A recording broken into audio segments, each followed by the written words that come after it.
সামনে তো রামনবমী আসছে, 12ই চৈত্র রামনবমী, শুভ রামনবমী। এই 12ই চৈত্র মহা রামনবমীতে বজরংবলীর পূজা উদযাপিত হয় বিভিন্ন জায়গায়। তবে যে হনুমান, এই হনুমান কিন্তু কম বড় ভক্ত নয় মায়েরা। হনুমান কোথার থেকে ছুটতে ছুটতে এসে বনের মধ্যে রামচন্দ্রের চরণে আছাড় খেয়ে পড়ে বলল, প্রভু তোমার চোখে জল, তুমি কাঁদছো। রামচন্দ্র বলল, কাঁদবো না হনুমান, এই দেখ না আমার লক্ষণ যে মৃত্যু যন্ত্রণায় ছটফট করছে, লক্ষণ যে যেতে বসেছে। হনুমান তুই বল না এখন আমি কি বলবো, আমি কি করব হনুমান। হনুমান বলে উঠল, প্রভু লক্ষণকে কি বাঁচানোর কোনো উপায় নেই? বলল, আছে, একটি উপায় আছে। উপায়টি কি? উপায়টি হলো যদি গন্ধমাদন থেকে বিশল্যকরণী এনে আগামীকাল সূর্যোদয়ের পূর্বে লক্ষণের ক্ষতস্থানে দেওয়া যায়, তবেই লক্ষণকে প্রাণে বাঁচানো যেতে পারে, নচেত নয়। কিন্তু মাগো, তখনকার দিনে গন্ধমাদনে যেতে সময় লাগতো প্রায় 5 থেকে 6 মাস। তখনকার দিনে যানবাহন কি ছিল জানো? তখনকার দিনে যানবাহন ছিল পায়ে হাঁটা, পদব্রজ। ওই পায়ে হেঁটে গন্ধমাদনে যেতে সময় লাগতো 5 থেকে 6 মাস। কিন্তু কবিরাজ মশাই বলেছেন আগামীকাল সূর্যোদয়ের পূর্বে ফিরে আসতে হবে, মাত্র কয়েক ঘন্টা। রামচন্দ্র বলছে, আমি জানি হনুমান, শত চেষ্টা করে আমার লক্ষণকে আমি প্রাণে বাঁচাতে পারবো না। হনুমান বলল, প্রভু কাঁদছো কেন? আমায় একটু আশীর্বাদ করো না, আমি একটু চেষ্টা করে দেখি আগামীকাল সূর্যোদয়ের পূর্বে গন্ধমাদন থেকে বিশল্যকরণে এনে দেওয়া যায় কি না। কথাটা যেই না বলেছে, রামচন্দ্র হনুমানকে বক্ষে জড়িয়ে ধরেছে। হনুমান তুই কথাটা বলেছিস, তাতেই আমার মন প্রাণ সব ভরে গেল হনুমান। তবে আমার বিশ্বাস তুই পারবি, এই নে আমি প্রাণ ভরে তোকে আশীর্বাদ করলাম। যা হনুমান, গন্ধমাদনে যা, আর আমি তো আশার আশে পথ পানে চেয়ে অপেক্ষা করে বসে থাকবো হনুমান। যা। এই রামচন্দ্রের চরণ ধুলে মাথায় নিয়ে হনুমান চলেছে গন্ধমাদনে বিশল্যকরণে আনতে। আর বদন ভরে গাইছে ভগবান রামচন্দ্রের জয়গান। জয় রাম শ্রীরাম, জয় জয় রাম, জয় রাম শ্রীরাম, জয় জয় রাম, জয় রাম শ্রীরাম, জয় জয় রাম, জয় রাম শ্রীরাম, জয় জয় রাম, জয় রাম শ্রীরাম, জয় জয় রাম, জয় রাম শ্রীরাম, জয় জয় রাম, জয় রাম শ্রীরাম, জয় জয় রাম, জয় রাম শ্রীরাম, জয় জয় রাম, জয় রাম শ্রীরাম, জয় জয় রাম, জয় রাম শ্রীরাম, জয় জয় রাম, জয় রাম শ্রীরাম, জয় জয় রাম, জয় রাম শ্রীরাম, জয় জয় রাম, জয় রাম শ্রীরাম, জয় জয় রাম, জয় রাম শ্রীরাম, জয় জয় রাম, জয় শ্রীরাম, জয় শ্রীরাম, জয় রাম। জয় শ্রীরাম। এই রামচন্দ্রের জয়ধ্বনি দিতে দিতে হনুমান গন্ধমাদনে এসে হাজির হলো মায়ের। কিন্তু একটা আশ্চর্যের বিষয় ঘটে গেল গন্ধমাদন। কবিরাজ মশাই বিশল্যকরণে চেনার যে উপায়টি বলেছিল, হনুমান বিশল্যকরণে চিনতে পারলো না। কেন জানো? হনুমান গন্ধমাদনে এসে দেখলো গন্ধমাদন পর্বত যত বৃক্ষাদি আছে সমস্ত বৃক্ষ দেখে মনে হচ্ছে একটি বৃক্ষ, একটি গাছ, দ্বিতীয় কোনো গাছ নেই। এটা কি করে হলো? এই যে হনুমান গন্ধমাদনে যাচ্ছে বিশল্যকরণী আনতে, এই সংবাদটা আগের থেকে পৌঁছে গেল রাবণের কর্ণে। রাবণ জানতো ভক্ত হনুমান অসাধ্য সাধন করতে পারে, তাই রাবণ তার মায়াবী শক্তির দ্বারা গন্ধমাদনের যত বৃক্ষাদি ছিল সমস্ত বৃক্ষকে একই আকৃতির আর একই রূপের করে দিল। হনুমান যখন গন্ধমাদনে এসে দাঁড়ালো, দেখলো গন্ধমাদনের সমস্ত বৃক্ষ দেখে মনে হচ্ছে একটি গাছ। চিনতে পারলো না বিশল্যকরণী। চিনতে পারলো না তো কি হলো? নামের তো মহিমা আছে। রামচন্দ্রের নাম পুনরায় স্মরণ করে হনুমান কি করলো জানো? সারা গন্ধমাদন পর্বতটাকে অঙ্গুলির অগ্রভাগে ধারণ করলো। নামের মহিমার কথা যখন উঠলো, একটু মহিমা কেমন জানো নামের? ভগবান রামচন্দ্রের নামের মহিমাটা কেমন ছিল জানো? ওই ভগবান রামচন্দ্রের নামের মহিমা, বড় বড় শিলাখণ্ড পাথরখণ্ড সমুদ্রের জলে ভেসে থাকত। কবে ঘটনাটা ঘটেছিল? যেদিন সীতা উদ্ধারের জন্য রামচন্দ্র তার সৈন্যদলকে নিয়ে বেরিয়েছিলেন, মাঝখানে পড়ে গেল বিরাট সমুদ্র পথ।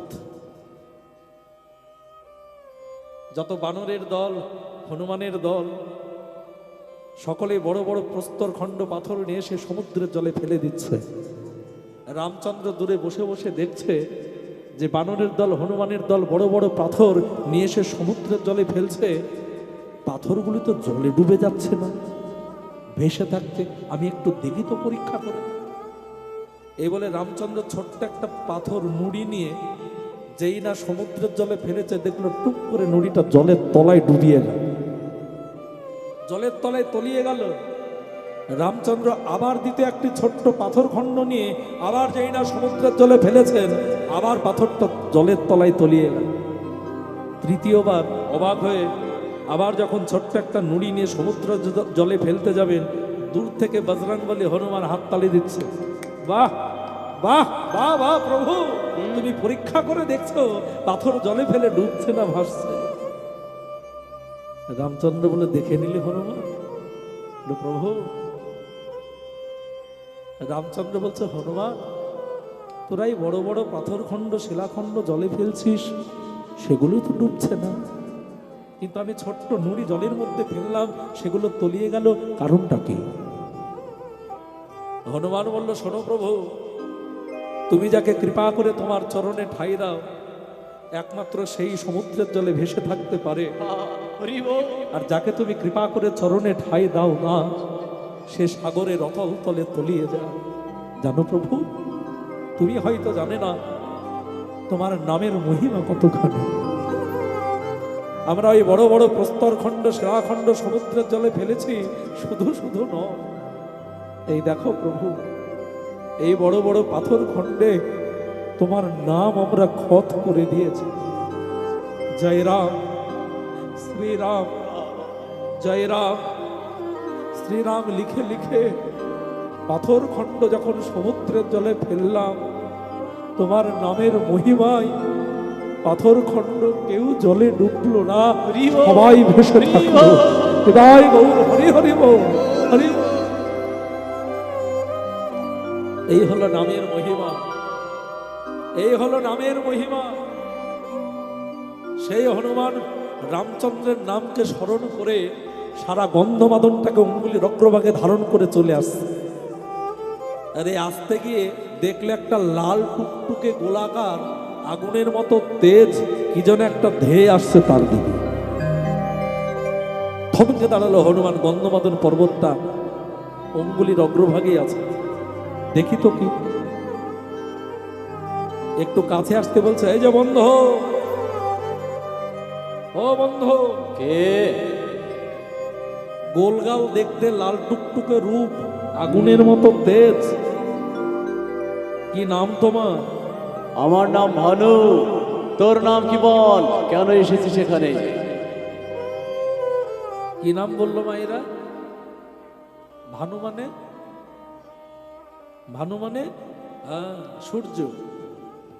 সূর্যদেব নামটা বলেছে ভানু। ভানু নাম বলে বলেছে, তোর নাম কি বল?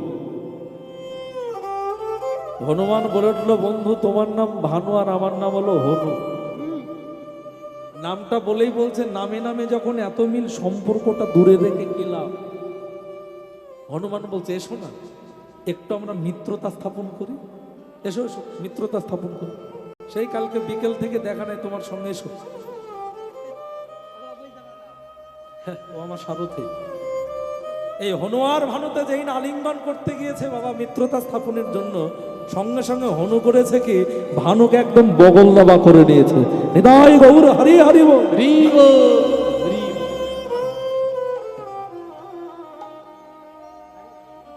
তবে একটা কথা কি জানো মাইরা, হনুমানের 14 গোষ্ঠীরও ক্ষমতা ছিল না ভানুদেবকে নিজের অঙ্গে ধারণ করার, বগল দাবা করে।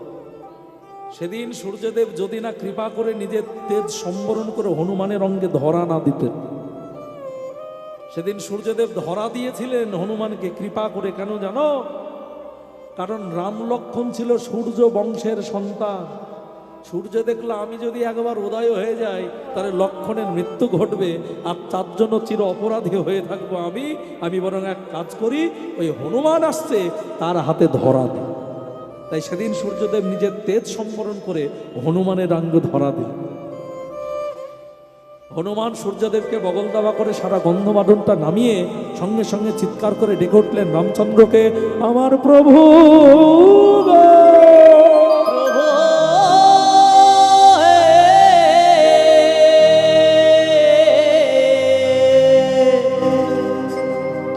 হনুমানের ডাক শুনতে পেয়ে রামচন্দ্র ছুটতে ছুটতে সে হাত দুটি বাড়িয়ে বলল, দে দে দে দে দে দে, এনেছিস তে? নতবদনে দাঁড়িয়ে আছে হনুমান। রামচন্দ্র ভগবান ভিখারির মতো হাত পেতেছেন হনুমানের কাছে। বলো, দে হনুমান, বিশল্যকরণী এনেছিস তো দে। লক্ষণ যে মৃত্যু যন্ত্রণায় ছটফট করছে, আমি যার সহ্য করতে পারছি না, হনুমান দে বিশল্যকরণী। হনুমান বলল, প্রভু আমি গন্ধমাদনে গিয়েছিলাম ঠিকই, কিন্তু বিশ্বাস করা আমি বিশল্যকরণে চিনতে পারিনি। পুনরায় কান্নায় ভেঙে পড়লেন রামচন্দ্র। আমি জানতাম হনুমান শত চেষ্টা করেও আমার অনুজ লক্ষণকে আমি প্রাণে বাঁচাতে পারব। ভগবান কাঁদছে। হনুমান বলল, কাঁদছ কেন প্রভু? ওই দেখো না, তোমার নামের মহিমায় আমি সারা গন্ধমাদনটাকে তুলে এনে তোমার চরণে নামিয়ে দিলাম। যাও, তুমি কবিরাজ মহাশয়কে ডেকে নিয়ে গিয়ে বিশল্যকরণীর চিনে লক্ষণের প্রাণ বাঁচাও। রামচন্দ্র ছুটতে ছুটতে গিয়ে কবিরাজ মহাশয়কে ডেকে এনে ওই গন্ধমাদন থেকে বিশল্যকরণী এনে যেই না লক্ষণের ক্ষতস্থানে দিয়েছে, লক্ষণ প্রাণে বেঁচে উঠল। রামচন্দ্র মনে মনে ভাবলো যে হনুমানের জন্য লক্ষণকে ফিরে পেয়েছি, তাকে যদি একটু বক্ষে জড়িয়ে না ধরি আমার ভগবান নামের বড় কলঙ্ক হবে। এই বলে রামচন্দ্র ছুটতে ছুটতে এসে হনুমানকে যেই না বুকে জড়িয়ে ধরতে যাবেন, ভগবানের অঙ্গে একটু তাপ লেগেছে। তাপ তো লাগবেই, সূর্যদেব ধরা আছে না। যেই না তাপ লেগেছে, ভগবান বললেন, হনুমান সে কি রে, তোর অঙ্গ থেকে তাপ বেরোচ্ছে কেন? বলে, দেখবে প্রভু। ওই রামচন্দ্রের সামনে দাঁড়িয়ে হনুমান যেই না হাতটি তুলেছে, আর বগলের তলা থেকে সূর্যদেব মধ্য গগনে উদয় হয়েছে। উদয় হচ্ছিল পূব গগনে, তখন ধরা দিয়েছিল হনুমানের হাতে। লক্ষণকে বাঁচানোর পর যখন সূর্যদেব ছাড়া পেল, তখন আর সকাল নয়, দুপুর বেলা। সেদিনের কথা মাথায় রেখে আজকের এই পদাবলীটি লিখেছেন পদকবি। অকরুণ পুন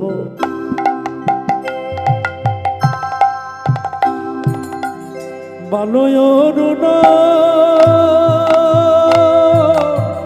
ও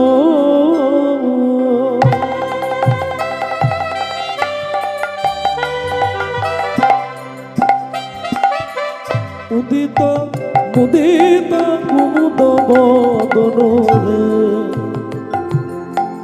রে,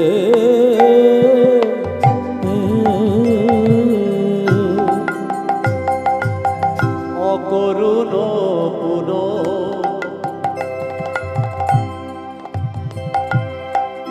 বালয়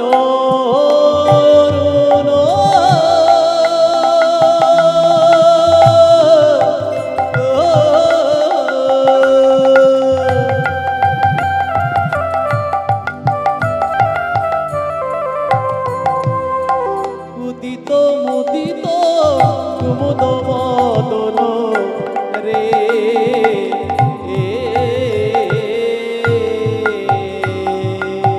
চমকি চুম্বি চঞ্চুরি পদ, চমকি চুম্বি চঞ্চুরি মধু, চমকি চুম্বি চুমচুরি পদ, বিনিক সাধন সাধে রায়ে বিদিক সদ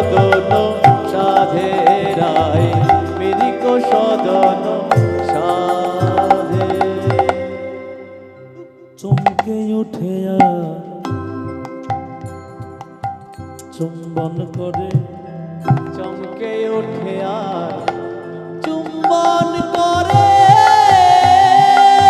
চমকে উঠে আর চুম্বন করে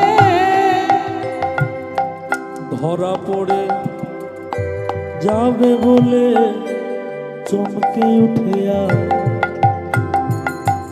চুম্বন করে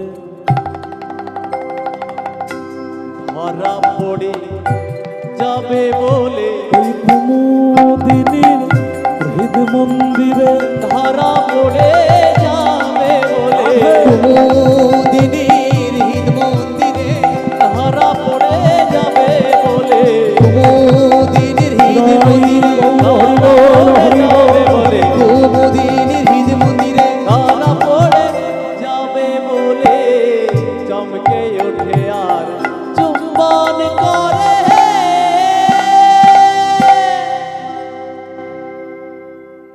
এত কিছু ঘটনা ঘটছে তবু বিনোদিনীর ঘুম ভাঙছে নাই। সজনী শোন, তোকে একটা প্রশ্ন করে আগে প্রশ্নটা ভালো করে মন দিয়ে শোন তুই।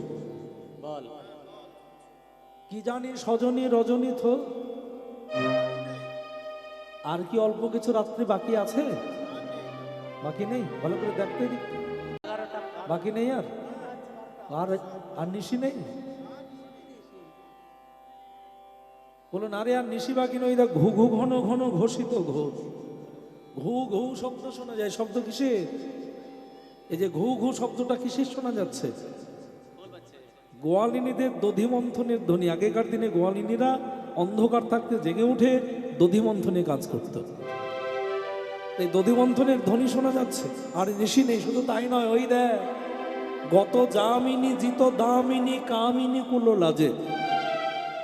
গত নিশিতে যেই সব কামিনী কুলবধূগণ স্বামী শয্যায় শায়িত ছিল, ঋষি প্রভাত বারতপে স্বামী শয্যা ত্যাগ করে লজ্জার ঘোমটা টেনে আপন আপন গৃহকর্মে লিপ্ত হয়েছে। আর যে নিশি নেই তার প্রমাণ পাচ্ছি, তবুও যে বিনোদিনীর ঘুম ভাঙছে। বলে সখী শোন শোন শোন, কুঞ্জ মন্দিরটা একটু ভালো করে দেখাই তো। একটা ছোট্ট ছিদ্র রাখা আছে কুঞ্জ মন্দিরে। গোবিন্দের বামে রাধারানী কেমন করে শুয়ে আছে দেখলে মান সম্মান থাকবে না? যাবে, কারণ কুটিলা তো এক্ষুনি আসবে।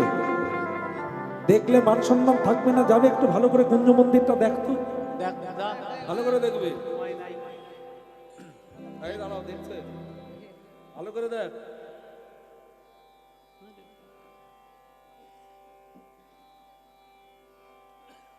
দেখা যাচ্ছে না কি?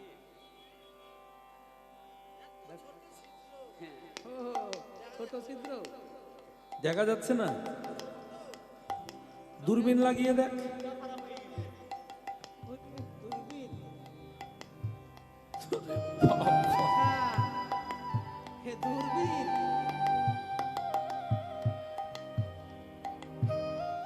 কি দেখলি? কেন ছিছি? কি হলো? লজ্জার কথা কেন? কেন সবার সামনে বলা যাবে না? এই রে, তাহলে একটু কুটিলা দেখলে আজকে আর রক্ষে থাকবে না। বলছে গত নিশিতে কত সুন্দর করে বসন পরিয়ে দিলাম রাধারানীকে, কি অবস্থা হয়েছে জানিস? রাধারানীর সর্বাঙ্গে কত বসন নেই, সর্বাঙ্গের বসন একটি অঙ্গে সে আশ্রয় নিয়েছে। দেখে কি মনে হচ্ছে জানিস? তাহলে বলি বর্ণনা, পদকবি বর্ণনা করছে, আমি নয়। রাধারানীর শয়ন ভঙ্গিমা বর্ণনা করছেন গোবিন্দের ভাবে পদকবি। গোলে তো ললিত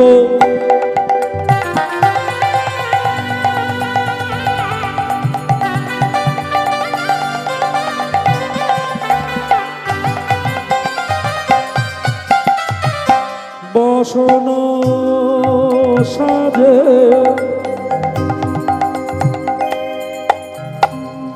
গলিত ললিত আহা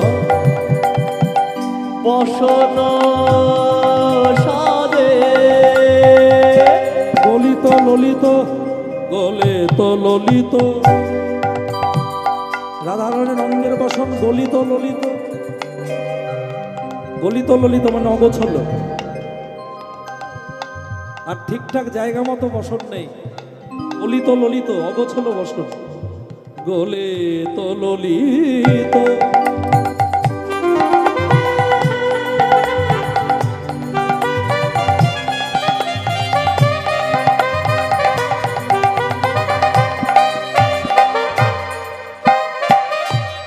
বসন সাজে গলিত ললিত বসন সাজে মণিযুত বেনি ফণি বিরাজে রে গলিত ললিত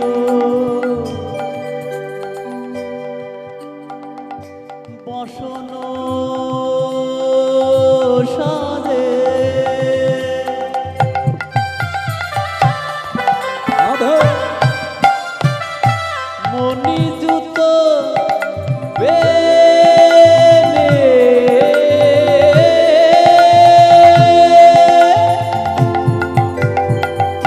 ফণি বিরাজে রে সখীরে রাধারানীর যে মণিযুত বেনি, বেনি মানে তোমায়রা বেনি মানে বেনি মানে রাধারানীর যে লম্বা চুলের বেনি, কেশরাশির বেনি কত সুন্দর করে বেঁধে দিয়েছিলাম, এখন দেখে কি মনে হচ্ছে জানিস? বেনি তো নয়, যেন ফণি দুলিছে। ফণি দুলিছে ফণি দুলিছে ফণি দুলিছে ফণি দুলিছে বেনি নাই যেন ফণি দুলিছে বেনি নয় যেন ফণি দুলিছে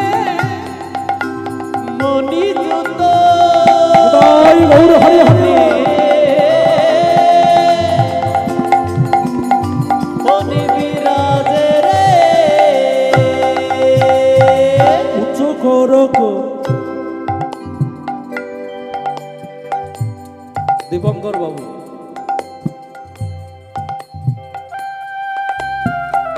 খুব ভালো ছেলে, সকলে জানেন, আর নতুন করে বলতে হবে না। যাদের জন্য এই প্যান্ডেলই আমাদেরকে সেবা নিতে আসতে হয়। রাত্রিবেলায় উত্তর গোষ্ঠীর আসর ছেড়ে গিয়ে আসবো ওখানে খেতে, দিদি ঘরের দরজা লাগিয়ে দিল, দিদি এবং তাপসদা সবাই এবং ছেলেও বললো না, বাড়িতে রুটি হচ্ছে, এখানেই হবে। নতুন করে আর কিছু বলার প্রয়োজন নেই, ভালোবাসার কথা ভগবান জানছে, তাকেই আমি জানিয়েছি, সেই যেন কৃপা করে। সকলে প্রার্থনা করবেন দীপঙ্কর যেন অনেক ভালো থাকে এবং তার সকল ইচ্ছা যেন ভগবান পূর্ণ করেন। নিতাই গৌর সীতানাথ প্রেমানন্দে হরি হরি বল, হরি বল, হরি বল। জানি তাই, শুধু তাই নয়, এখনো আমাদের জন্য রান্না হচ্ছে ওখানে। যাই হোক, আজিমগঞ্জ অনেক পরিচিত মানুষ, শুধু কীর্তনে এসেই হয়েছে।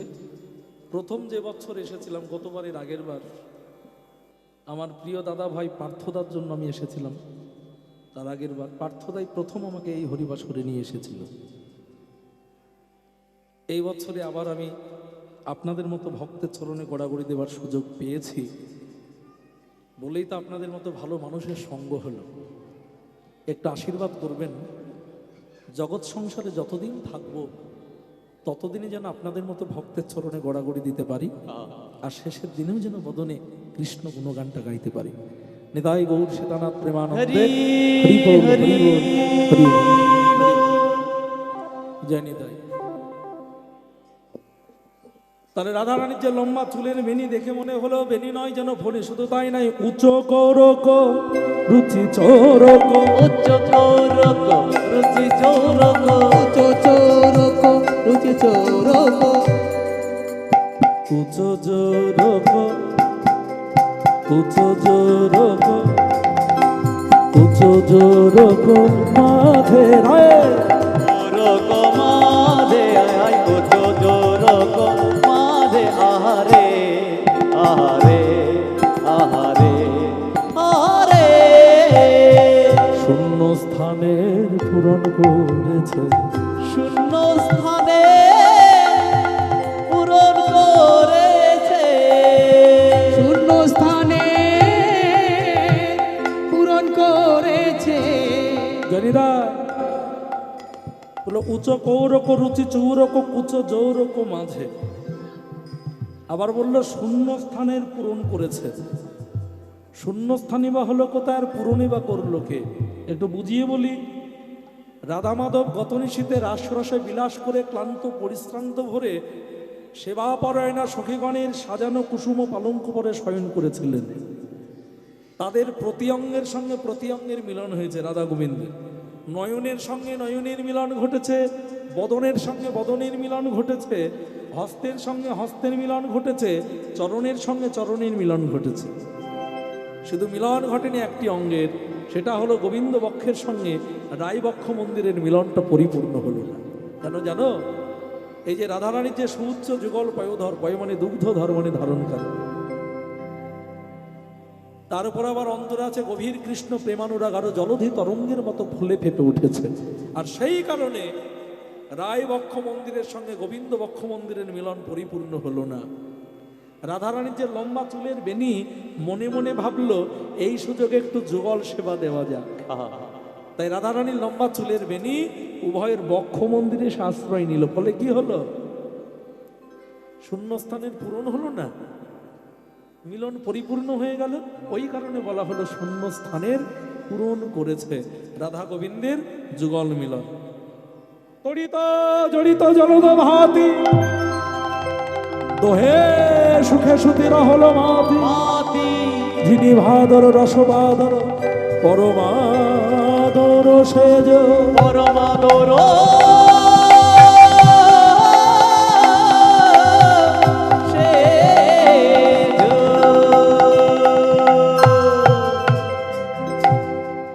ব্রজ কুলজ জলজ নয়ন, ঘমল বিমল কমল বয়ন, কৃত লালিশ ভুজ বালিশ, আলিশ নাহি তাজে, আলিশ নাহি ত্যাজে। জানি তা বলে বরজ কুলজ জলজ নয়নী। প্রথমে বলি তড়িত জড়িত জলদ ভাতি, দোহে সুখে সুতি রহল মাতি। রাধা গোবিন্দ যে শয়ন করে আছে দুজনে, তার ব্যাখ্যা করছে পদকবি কত সুন্দর। দেখো, তড়িত জড়িত জলদ ভাতি, তড়িত জড়িত, তড়িৎ মানে বিদ্যুৎ, তড়িৎ মানে হলো বিদ্যুৎ, বিদ্যুৎ কথার অর্থ হলো তড়িৎ। তড়িত জড়িত মানে তড়িৎ বিদ্যুৎ জড়িয়ে কার সঙ্গে? জলদ ভাতি। জলদ মানে জলদ কার না? মেঘ, মেঘের আরেক নাম হলো জলদ। তাহলে মেঘ আর বিদ্যুৎ আজকে একসঙ্গে জড়াজড়ি। নিতাই গৌর হরি বল। রাধা গোবিন্দ শয়নী আছে, যুগল মিলন দেখে মনে হচ্ছে মেঘ আর বিদ্যুৎ একসঙ্গে জড়াজড়ি। তড়িত জড়িত জলদ ভাতি, দোহে সুখে সুতি রহল ভাতি, যিনি ভাদর রস বাদর। এই যে মহামিলন রাধা গোবিন্দের, এই মিলন থেকে সৃষ্টি হয়েছে কিসের? রসবাদরের। যিনি ভাদর রস বাদর, ভাদর মাসে যেমন বাদর নামে, ওই ভাদর মাসে বাদরের মতো রসমরিষণ হচ্ছে রাধা গোবিন্দের যুগল মিলন থেকে। নিতাই গৌর হরি বল। পদের ব্যাখ্যা বুঝতে হবে ভালো করে, নাহলে উপলব্ধি হবে না। লীলা প্রসঙ্গ উপলব্ধি আনতে গেলে পদের ব্যাখ্যাগুলো ভালো করে উপলব্ধি করতে হবে, অনুভব করতে হবে।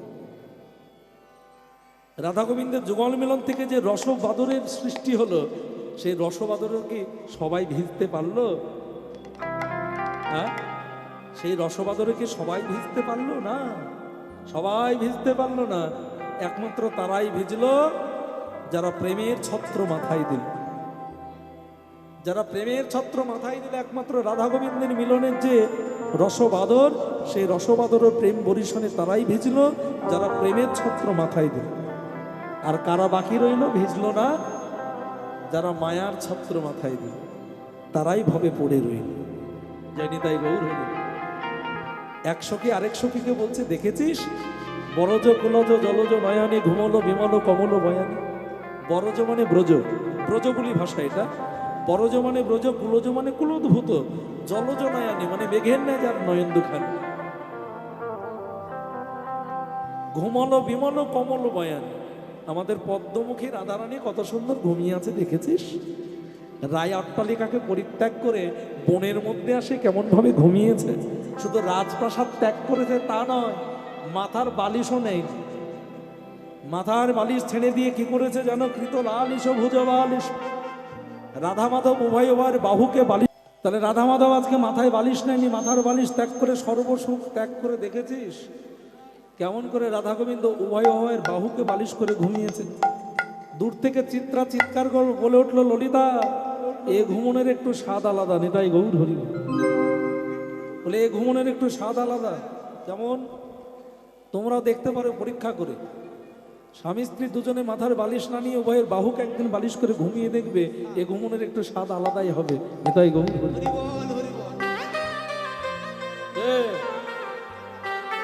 কেমন লাগবে?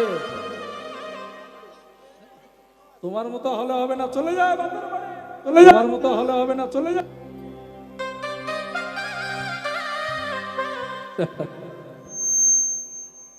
10,000 টাকা জরিমানা দিয়েছে বউয়ের জন্য। না সত্যি নয়, একটা হাসানোর জন্য বলি।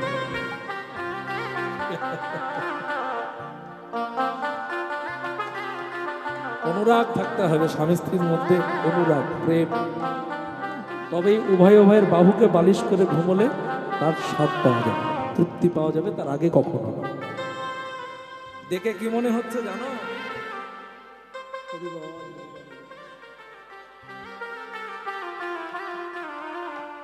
দেখে মনে হচ্ছে টুটল কে ফুলধন গুণ কে রতিরণে সুলভ হেল তোর সমর মাঝে পাওল লাজে রতিপতি ভয়ে ভাজে। দেখে মনে হচ্ছে আজ মদনকে জয় করে রাধা মাধব যুগলে ঘুমিয়ে আছে। বিপদে পড়ালো যুবতী বৃন্দ গুরুজনাগতি কহব মন্দ জগদানন্দ সরস বিরস রসবতী রসরাজ। বিপদে পড়ল অষ্টসখীর দল, গুরুজন যদি জানতে পারে আর কি রক্ষা থাকবে? বিপদে পড়েল যুবতী বৃন্দ, যুবতী মানে অষ্টসখীর দল, গুরুজনাগতি কহব মন্দ। গুরুজন যদি জানতে পারে ভালো কথা বলবে, ভালো কথা বলবে। কেউ যদি পরের ঘরের বউকে বের করে নিয়ে এসে পরপুরুষের সঙ্গে প্রেম করায়, তার বাড়ির মানুষজন কি মিষ্টি মিষ্টি কথা বলবে? ডেকে মিষ্টি খাওয়াবে? হ্যাঁ, ভয় পাচ্ছে। গুরুজনাগতি কহবানন্দ জগদানন্দ সরস বিরস রসবতী রসরাজ। এত চেষ্টা করলো তবু বিনোদিনীর ঘুম ভাঙলো না। সখীরা পরাজিত স্বীকার করে নিল, দায়িত্ব গিয়ে পড়লো বৃন্দাবনে দুটো পক্ষীর স্কন্ধে। বৃন্দাবনে দুটো পক্ষীর স্কন্ধে গিয়ে দায়িত্বভার গিয়ে পড়লো রাধারানীকে জাগানোর। পাখি দুটি কে কে? ও মায়েরা, পাখি দুটি কে কে? সুখ আর সারি। আমাদের এই বৃন্দাবনের দুটো পাখি আছে, কে? একটা হলো বিবেক আর একটা হলো বৈরাগ্য। এই বিবেক হচ্ছে সুখ আর বৈরাগ্য হচ্ছে সারি। এই সুখ সারির উপরে যখন দায়িত্ব গিয়ে পড়লো, তারা বিধান শুরু করলো কেমন করে রাধা মাধবকে জাগানো যায়। সারি সুখ দুজনে উঠিয়া বিহাতে, সারি সুখ দুজনে উঠিয়া বিহানে, সারি সুখ দুজনে উঠিয়া বিহানে, রায় খান জাগায়েতে পরে অনুমানে, রাই কারু জাগাইতে করে অনুমানে, শারীর বচনে সুখ ডাকে উচ্চ স্বরে, শারীর বচনে সুখ ডাকে উচ্চ ঈশ্বরে, শারীর বচনে সুখ ডাকে উচ্চ স্বরে, পবন প্রবল বহে কুঞ্জের ভিতরে, কুঞ্জের ভিতরে, পবন প্রবল বহে কুঞ্জের ভিতরে, কুঞ্জের ভিতরে, মৃদু মন্দে পবন বহে, মৃদু মন্দে পবন বহে, মৃদু মন্দে পবন বহে, কুঞ্জ ঘিরে চারিধারে, মৃদু মন্দে পবন বহে, কুঞ্জ ঘিরে চারিধারে, মৃদু মন্দ পবন বহে, কুঞ্জ ঘিরে চারিধারে, মৃদু মন্দে পবন বহে, পবন বহে কুঞ্জের ভিতরে,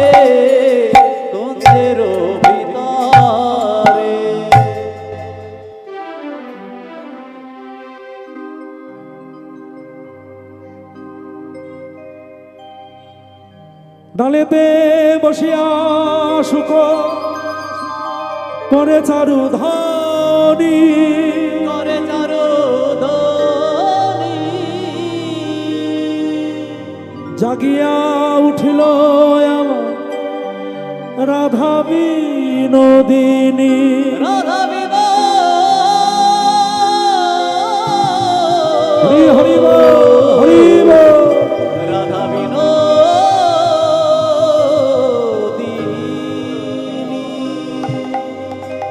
গোকুলানন্দ কহে শুক্র তুই বড় দুঃখ দিলি, তমালে কনকলতা কেন ছড়াইলি। ভক্তমণ্ডলী বাবা, ভক্তিমতী মায়েরা, সুখসারী দ্বন্দ্ব শুনে শুধুমাত্র বিনোদিনী জেগেছে, এখনো গোবিন্দ জাগে। সে কথাই বললো পদাবলিতে, ডালেতে বসিয়া শুক করে চারুধ্বনি, জাগিয়া উঠিল আমার রাধা বিনোদিনী। রাধারানী যখন জেগে উঠল, দেখলো এখন অনাদির আদি গোবিন্দ জাগেনি। চরণতলে বসে বসে রাধারানী কাঁদছে, বধূ হে আর ঘুমাইয়ে থেকো না বধূ, ওঠো একবার জেগে বসো। কাঁদছে। উঠিয়া সে বিনোদিনী হেরি সে সুরজনী, উঠিয়া সে বিনোদিনী হেরি শেষ রজনী। উঠিয়া সে বিনোদিনী হেরি সে সুরজনী। উঠিয়া সে বিনোদিনী হেরি শেষ রজনী। চমকিত চারি পানে চায় বধুয়ে, চমকিত চারি পানে চাই বধূ হে। চমকিত চারি পানে চায় বধুয়ে। চমকিত চারি পানে চাই বধূ হে। প্রভাত জানিয়া ধনী মনে সশঙ্কিত মানে, প্রভাত জানিয়া ধনী মনে সশঙ্কিত মানি। প্রভাত জানিয়া ধনী মনে সশঙ্কিত মানে। প্রভাত জানিয়া ধনী মনে সশঙ্কিত মানি। পদচাপি বধুরে জাগায়, আজি পদ চাপি বধুরে জাগায়। পদচাপি বধুরে জাগায়। আজি পদ চাপি বধুরে জাগায়। জেগে যে উঠিল, জেগে যে উঠিল। জেগে যে উঠিল জেগে উঠিল। প্রাণ গোবিন্দ আমার জেগে যে উঠিল। প্রাণ গোবিন্দ আমার জেগে যে উঠিল। প্রাণ গোবিন্দ আমার জেগে যে উঠিল। প্রাণ গোবিন্দ আমার জেগে যে উঠিল। ভক্ত আর ভগবান জেগে যে উঠিল। আজ ভক্ত আর ভগবান জেগে যে উঠিল। আমি আর বলিব কি না পারিয়া বিদায়নে, আমি আর বলিব কি না পারিয়া বিদায় দিই।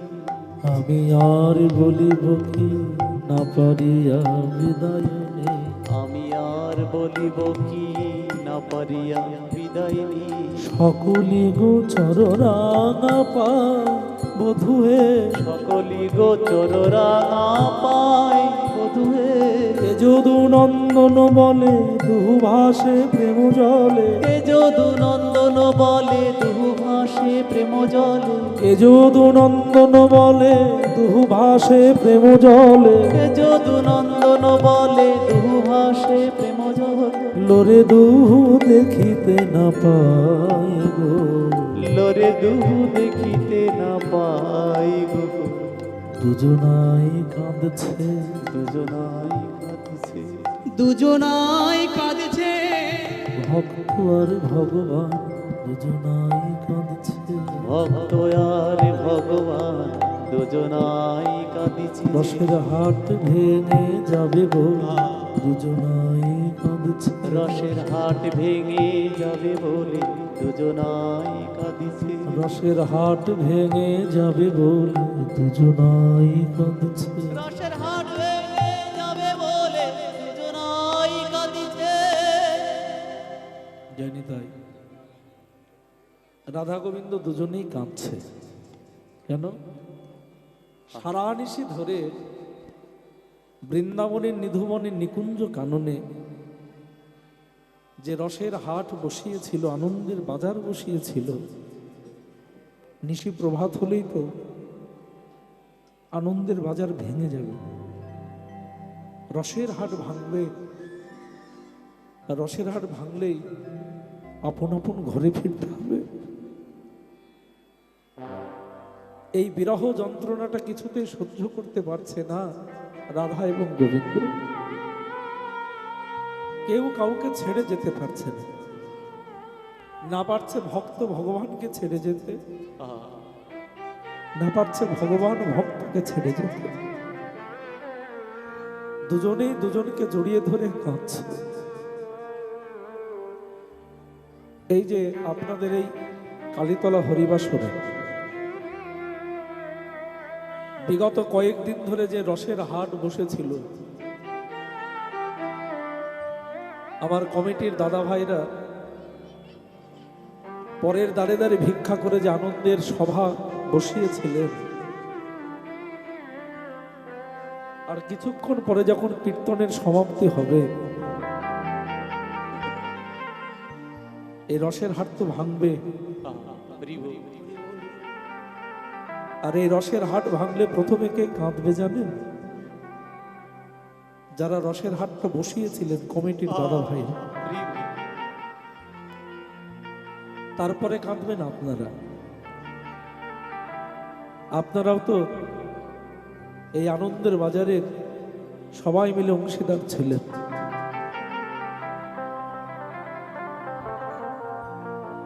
সবাই মিলে অংশীদার ছিলেন। আবার পরের বছর এই আনন্দের বাজার, জানি না ভাগ্যে হয় কি আর না হয়।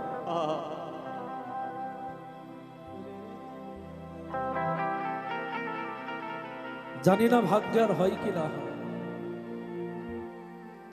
কারণ নিঃশ্বাসকে তো বিশ্বাস নেই মা। অনিতানি শরীরানি বিভব নৈব শাশ্বত, নৃত্যং সন্নিহিতং মৃত্যুং কর্তব্যং ধর্ম সঞ্চয়। অনিতানি শরীরানি, ভগবানের কৃপায় যে দিব্য দেহটা আমরা পেয়েছি, এই দেহটা কিন্তু অনিত্য, নিত্য নয়। এই আছে, আবার এই নাও থাকতে পারে। আজকে 9 দিন পর আমরা ঘরে ফিরব, কিন্তু আদৌ যে ঘরে ফেরা হবে এমন কোনো কিন্তু কথা নেই মেয়েরা, নিশ্চিত অনিশ্চিত। ঘরে ফেরা নাও হতে পারে, একমাত্র তিনিই জানেন যে কার কখন কোথায় ফিরতে হবে। ওই জন্য বড্ড খারাপ লাগছে, এত ভালোবাসা পেয়েছি এখানে এসে। কীর্তনে তো অনেক জায়গায় যাই, সব জায়গায় ভালোবাসা মেলে না।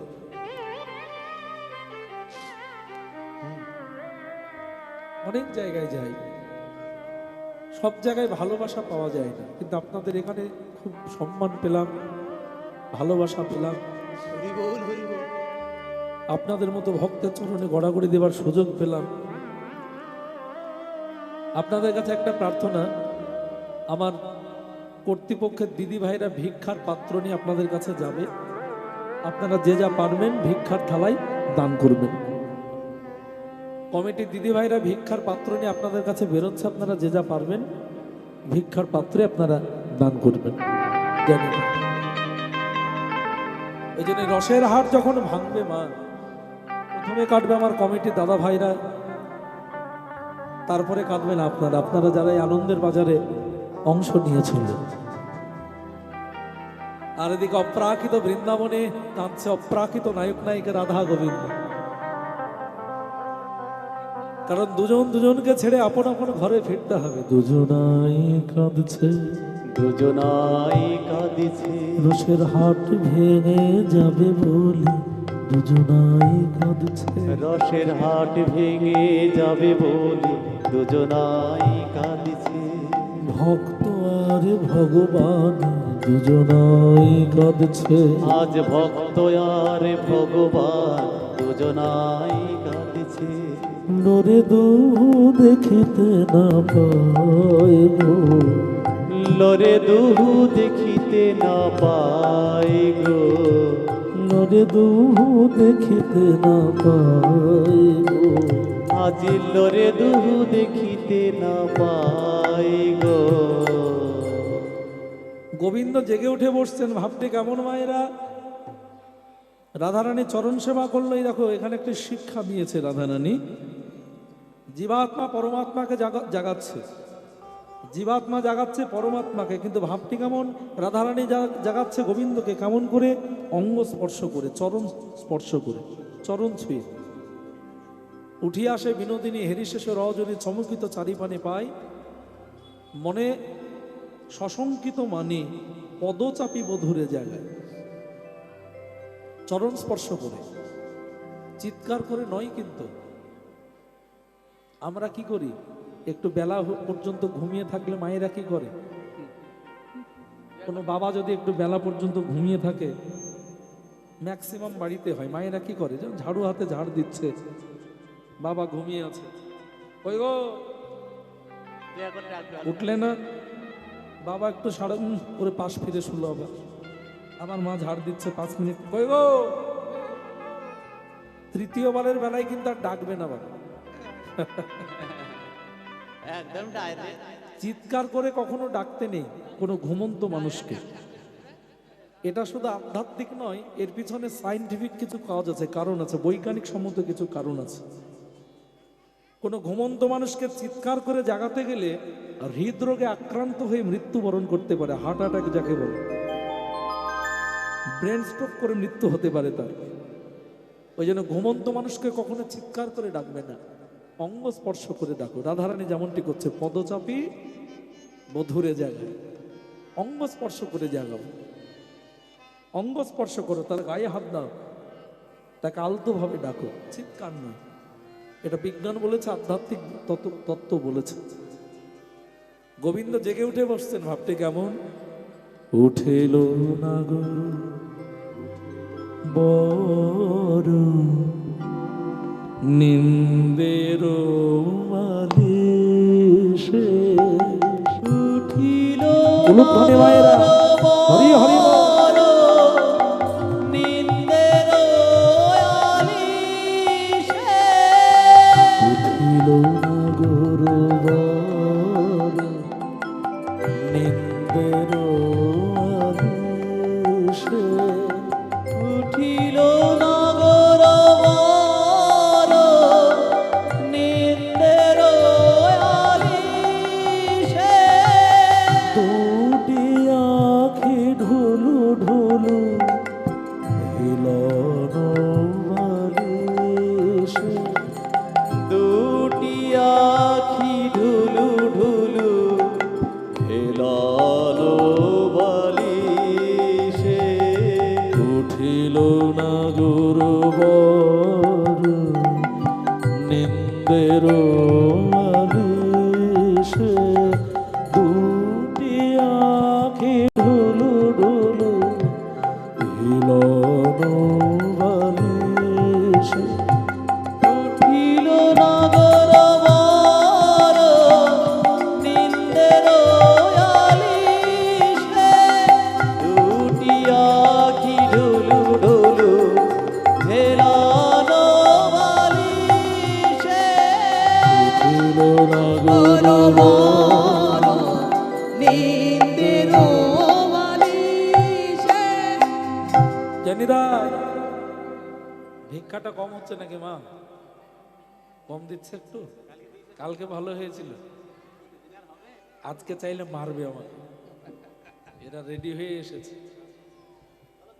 দাও মা ভিক্ষার থালাতে, একদম কম কিছু দিও না। শেষ ভালো যার, সব ভালো তার।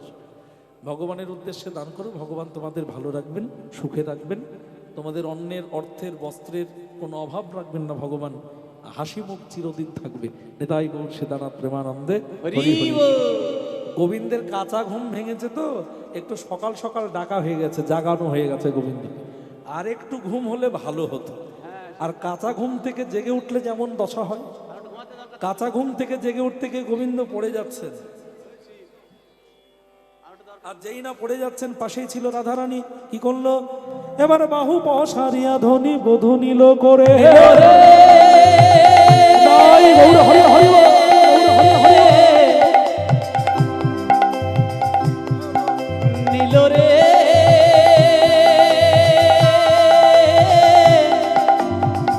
রাধা রানী আমার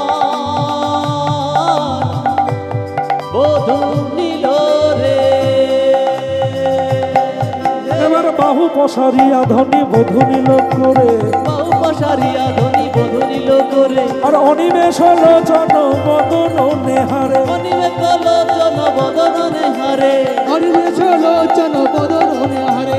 সুবাসিত জলয়ানি বদন পাখালে। সুবাসিত জলানি বদন পাখালে। সুভাষিত জলয়ানি বদন পাখালে। আরে বদন বছায় ধনী নেতের অঞ্চলে। বদন মোছাই ধনী নেতের অঞ্চলে। বদন মোছাই ধনী নেতের অঞ্চলে। যেখানে যে বিগলিত হইয়াছিল বে। যেখানে যে বিগলিত হইয়াছিল বে। যেখানে যে বিগলিত হইয়াছিল বে। আর সাজাইল প্রাণনাথে মনের আবেশ। সাজাইল প্রাণনাথে মনের আবেশ। সাজাইল প্রাণনাথ মনের আবেশ। এই গোবিন্দকে যখন সুন্দর করে সাজিয়ে দিল, সাজানো যখন হয়ে গেল, রাধারানী বলল, বধূ তাহলে এবার তুমি বিদায় হও, আমিও বিদায় হই। গোবিন্দ বিদায় হবে এমন সময় বলছে, রাধে আমি যে যাব নন্দালয়, কিন্তু কেমন করে যাই বলো তো? বলে কেন? তুমি নন্দালয়ে যাবে, প্রভাত হয়ে যাবার, কেমন করে যাই মানে? বলো না, আমি গতকাল নিশীথের রাসে হেরেছিলাম না, তোমরা জোর করে আমাকে হারিয়ে দিয়ে আমার চূড়ার বাঁশিটা কেড়ে রেখেছো না, ওই ব্রহ্মাস্ত্র ফিরিয়ে দাও, নাহলে আমি যাবো কি করে নন্দনে? আমার চূড়া বাঁশি দাও। রাস আমি হেরেছিলাম না নৃত্যে, তোমরা জোর করে আমায় হারিয়ে দিয়েছো, আর হারিয়ে দিয়ে আমার চূড়াবাসী কিনে রেখেছো, আমি এই চূড়াবাসী ছাড়া কি করে নন্দালয়ে যাই? রাধারানী বলল, সখীরে আর বিলম্ব করিস না, ওই দেখ আমার বধূর চাঁদ বদন কেমন ঘেমেছে, দে আমার বধূর চূড়াবাসী ফিরিয়ে দে। এবার হাসি হাসি এক সখী বাসি করে দিল। হাসি হাসি জয় গৌর হরি হরি। বাসি করে দিল। হাসি হাসি এক সখী বাসি করে দিল। আর বাসি বেশে বেনাগর হরষিত ভেল। বাসি বেশে নাগর হরষিত ভেল। বাসি বেশ পেও নাগর হরষিত হলো। কালার আনন্দ ধরে না, আনন্দ ধরে না। আনন্দ ধরে না। বাসি হাতে পেয়ে কালার আনন্দ ধরে না। বাসি হাতে পেয়ে কালার আনন্দ ধরে না। আর বাসি বেশে বেনাগর হরষিত ভেল। বাসি বেশে পেয়ে নাগর হরষিত ভেল। বাসি বেশ পেয়ে নাগর হরষিত হলো। এ চূড়ার বাসি যেই না ফিরিয়ে দিয়েছে, ফিরিয়ে দিয়ে রাধারানী বলল, বধূ তোমার ব্রহ্মাস্ত্র পেয়েছে, তাহলে এবার ফিরে যাও, আমাকেও বিদায় দাও, আমিও যাবটে ফিরে যাই। এই রাধা গোবিন্দ উভয়ের বদন হইতে বিদায় প্রার্থনা শ্রবণ করে গোবিন্দ যাচ্ছেন নন্দালয়ে, আর রাধারানী চলেছেন যাবটে নিজ মন্দিরে। এ যেতে গিয়েও গোবিন্দের মনটা কেঁদে উঠল, প্রাণটা কেঁদে উঠল রাধারানীর জন্য। নায়কের প্রাণ কাঁদছে নায়িকার জন্য, ভগবানের প্রাণ কাঁদছে ভক্তের জন্য। আর যেই না রাধারানীর জন্য মনটা কেঁদে উঠেছে, প্রাণটা কেঁদে উঠেছে, গোবিন্দ কি করলো জানেন মায়েরা? সাধের মুরলি গেল ধোলাই গড়াগড়ি। সাধের বাঁশি, যে বাঁশি কোনোদিন সঙ্গ ছাড়া করেনি গোবিন্দ, সেই বাঁশি যাচ্ছে ধোলাই গড়াগড়ি। আর গোবিন্দ অঙ্গ গড়াগড়ি যাচ্ছে, কৃষ্ণ অঙ্গ গড়াগড়ি যাচ্ছে ভক্তের চরণে, রাধারানীর চরণে। রাধারানীর চরণে আছাড় খেয়ে পড়ে গোবিন্দ কেঁদে উঠল, রাধে গো, ও গো রাধে গো।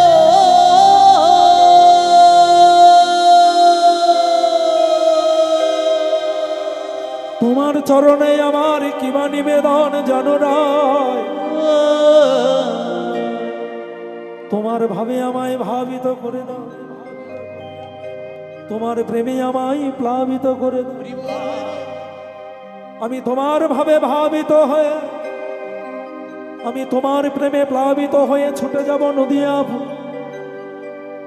আর নদে গিয়ে তোমার প্রেমের ডালি মাথায় জীবের দাঁড়ে দাঁড়ে আমি কেঁদে কেঁদে কেঁদে বেড়াবো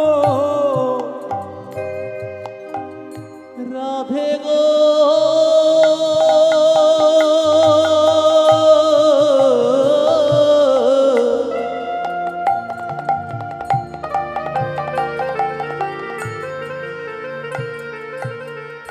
আমি কেঁদে কেঁদে কেঁদে বেড়াবো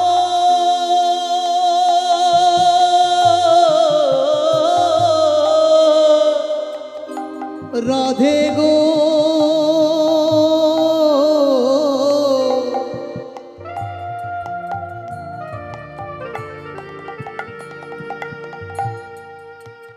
আমি যে কেঁদে কেঁদে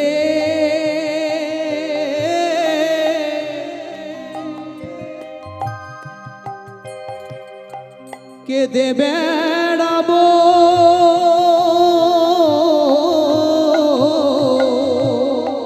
তোমার প্রেমের ডালি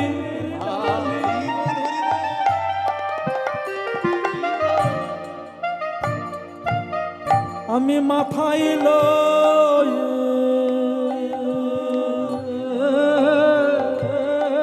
ওগো রাধে দয়া করো বলে প্রেমের ডালি মাথায় নয়ে রাধে কৃপা করো বলে ওই নদী আর ওই পথে পথে রাধে দয়া করো বলে তোমার প্রেমের ডালি মাথায় নিয়ে রাধে দয়া করো বলে প্রেমের ডালি মাথায় নিয়ে রাধে কৃপা করো বলে ওই নদী আর ওই পথে পথে রাধে দয়া নদী আর ওই পথে পথে রাধে দয়া করো নদী আর ওই পথে পথে কেঁদে কেঁদে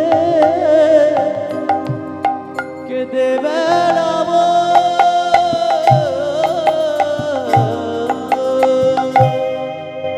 তাই তো রাধা গোবিন্দের দুই দেহ মিলেমিশে একাকার হয়ে নবদ্বীপে অবতীর্ণ হলেন। রাধা কৃষ্ণ এক আত্মা দুই দেহ ধরে অনন্য বিলাসরস আস্বাদন করি, সেই দুই একইবে চৈতন্য গোসাই ভাবরস আস্বাদিত দেহে হইল এক ওঠায়। ছিল এক, লীলার প্রয়োজনে দাপর যুগে হয়েছিল দুই, সেই দুইজনে মিলেমিশে একাকার হয়ে আবার নবদ্বীপে এক হয়ে জন্ম নিলেন। দেখবেন বাজারে মিষ্টির দোকানে এক ধরনের রসগোল্লা পাওয়া যায়। রসগোল্লাটা কি থেকে তৈরি হয় মায়েরা? দুধ থেকে ছানা তৈরি হয়, ছানা থেকে রসগোল্লা তৈরি হয়, তাই না? আবার দেখবেন রসগোল্লার দোকানে এক ধরনের রসগোল্লা পাওয়া যায়, দুধ থেকে ছানা তৈরি হলো, ছানা থেকে রসগোল্লা হলো, সেই রসগোল্লাকে পুনরায় দুধের মধ্যে চুবিয়ে দেওয়া হলো, স্বাদটাই পাল্টে গেল। ওটাকে কি বলে? রসমালাই। তাহলে দুধ থেকে ছানা হলো, ছানা থেকে রসগোল্লা হলো, সেই রসগোল্লাকে পুনরায় দুধের মধ্যে আবার চুবিয়ে দেওয়া হলো, আস্বাদনটাই পাল্টে গেল। এই গৌর তত্ত্বটাও তাই। রাধা কৃষ্ণ এক আত্মা দুই দেহ ধরি অনন্য বিলাসের আস্বাদন করি। গোবিন্দ একাই ছিলেন, কিন্তু লীলার প্রয়োজনে দাপর যুগে বামঙ্গ থেকে মাধুর্যের প্রতীক রাধারানী সৃষ্টি করেছিলেন। রাধা কৃষ্ণ প্রণয়ে বিকৃত আল্লাহদিনী শক্তির স্মাত, আল্লাহদিনী শক্তি, আনন্দদায়িনী শক্তি হলো রাধারানী গোবিন্দের। আবার সেই দুজনেই মিলেমিশে একাকার হয়ে গোবিন্দের গো আর রাধার রা, এই গোরা হয়ে নবদ্বীপে প্রকাশিত হয়। সেই চৈতন্য মহাপ্রভুকে আমি কোটি কোটি প্রণাম। সখীরা বলল, রায় তুই তো তোর বধূকে পেয়ে মনোবাসনা পূর্ণ করলি, তাহলে চল ঘরে ফিরে যাই। রাধারানী বলল, না রে সই, একবার যখন আমার প্রাণনাথকে পেয়েছি বাদিনীর ঘরে, শত্রুর ঘরে আমি আর ফিরবো না। ঘরে যদি যেতে হয় তাহলে তোরাই যা। তোরা যা যা সখী, যা ফিরে যা। আমি আর যাব না ওই বাদির ঘরে,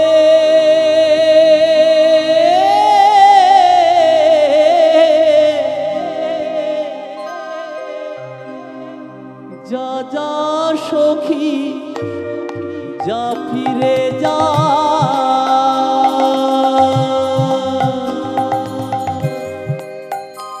আমি আর যা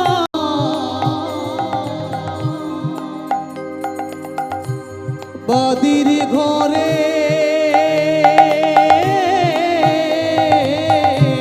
রাধে যা যা সখী যা ফিরে যা সখী রে বাবা বা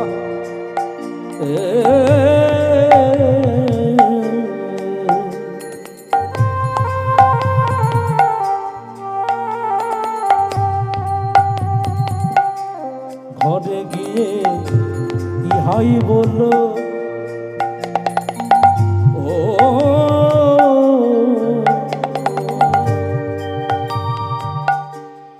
চারে রায় তারে হলো গো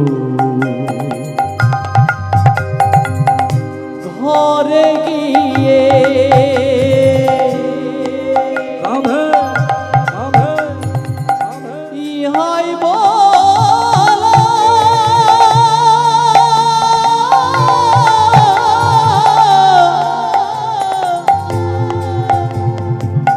যার রায়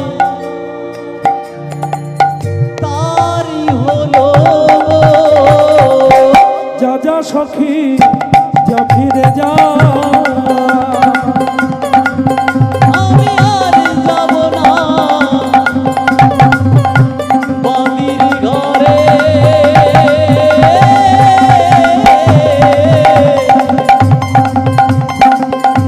যা যা সখী যা ফিরে যা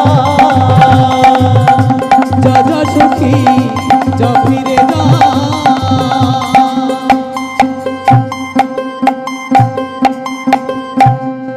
রাধারানী বলছে তোরা যা যা সখী যা ফিরে যা আমি যাব না ওই আর বাদির ঘর ঘরে গিয়ে ইহাই বলো যারে রায় তারই হলো যা যা সখী যা ফিরে যা আমি যাব না ওই বাদির ঘরে বাদি মানে শত্রুর ঘরে আমি আর যাচ্ছি না সখীরা বললো যখন তুই ঘরেই ফিরবি না তাহলে তোর বনবাসনা পূর্ণ হলো আমাদের হলো না এটা কেমন হয়ে গেল না রাধারানী বলছে তোদের বাসনা কি বলে একটু যুগল দর্শন একটু বধুর মামি গিয়ে দাঁড়া যাইনি তাই গৌর হরি সঙ্গে সঙ্গে যেই না বধুর মামি দাঁড়াতে বললো গোবিন্দ কি করলেন হকালা চা এবার যারা যারা নাচবে উঠে দাঁড়াবে নাচতে হবে যারা যারা নাচবে উঠে দাঁড়াবে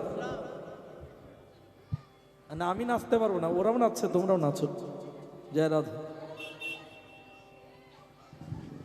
হকালা চা হকালা চা হকালা চা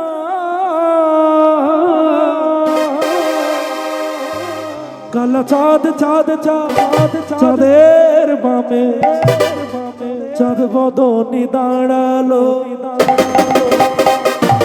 রায় গৌর হরি হরি বল, রায় গৌর